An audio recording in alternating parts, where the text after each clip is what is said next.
Hello, we're still in London's Russell Square as guests of Gala Casino, and we're going to play a hand of poker now, or a round of poker. And now poker's a betting game. There's not a lot of points in it unless money's involved, and I think you're going to tell us a little bit about how we ensure there's always a financial interest in every round.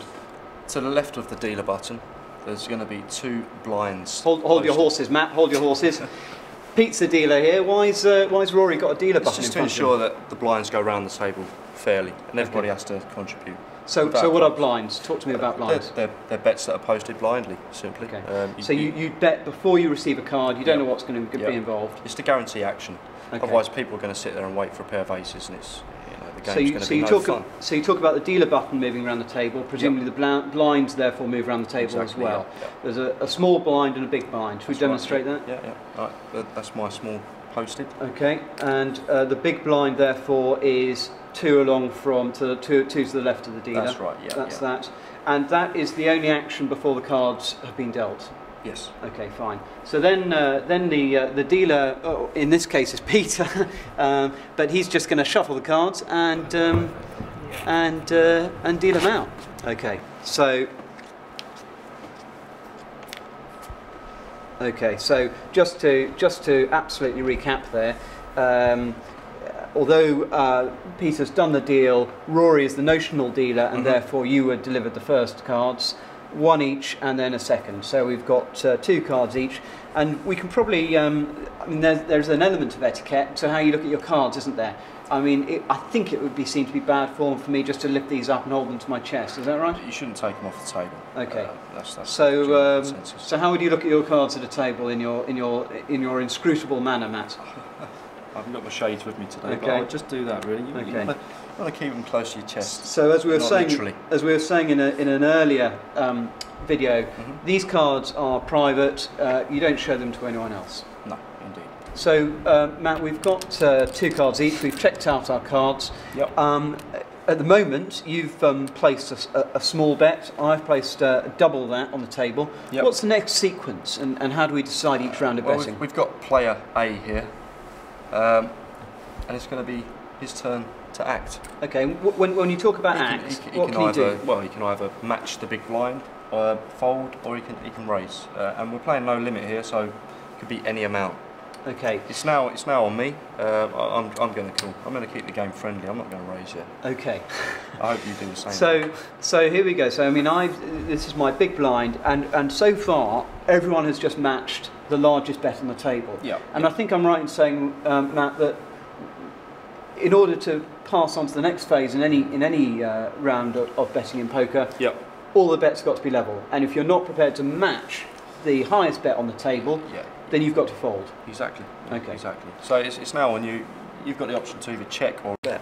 Okay. Sometimes I see people tap the table like that. Yeah, is that indicative of a check? Yeah. You know, okay. if you're a mute and you don't want to speak, then you can just do that. Okay. So that's the poker tough guy. It's not even wishing to speak at the table.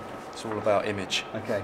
All right. Well, I like the look of my card, so I'm going to play on. We've all got the same bet on the table, so we can proceed with the flop, I think. Okay. Yeah.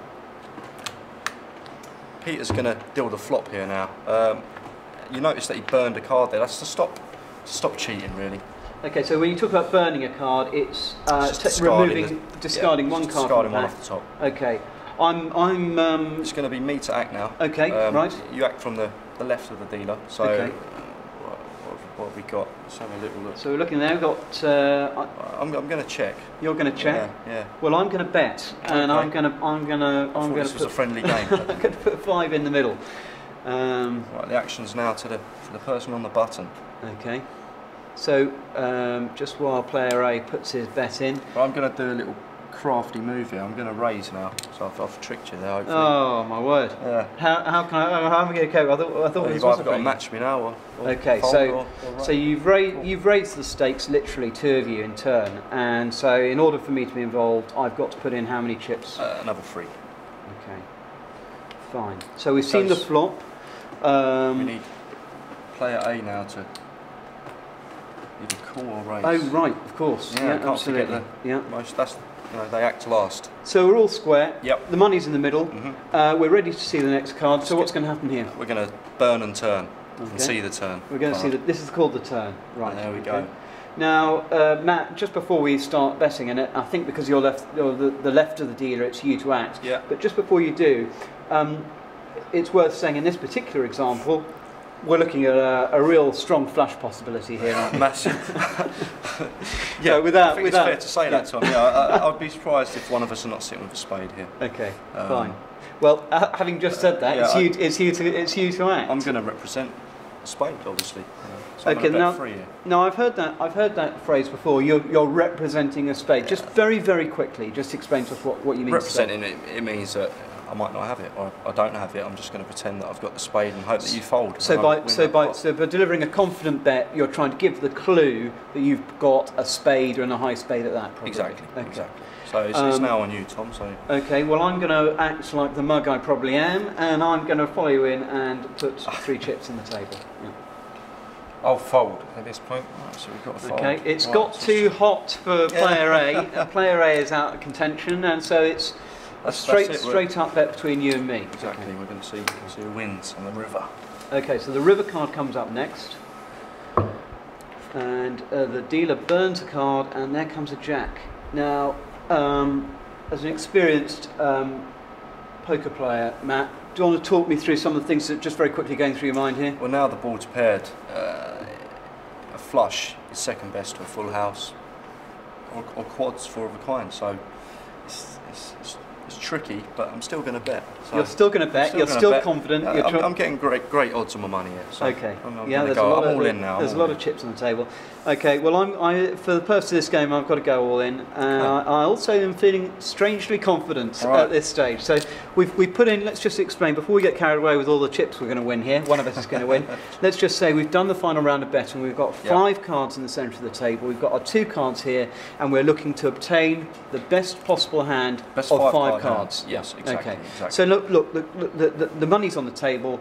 What happens now? Cards on their back, and it's going to be me first because you called me. So okay. I'm going to turn over the nut flush. The nut flush means the best possible flush. So I've got the king of spades, the 8 of spades is out there. So I've got the best flush. Well, I wonder whether it's it's my day. There we go. Well, you're well beaten, Tom. I've turned up with an ace there, but the nut flush. There we are. Good. I think that sums up the betting. I think that does. Yeah. Well done. Thank you very much, Matt. Well done, and spend your winnings wisely.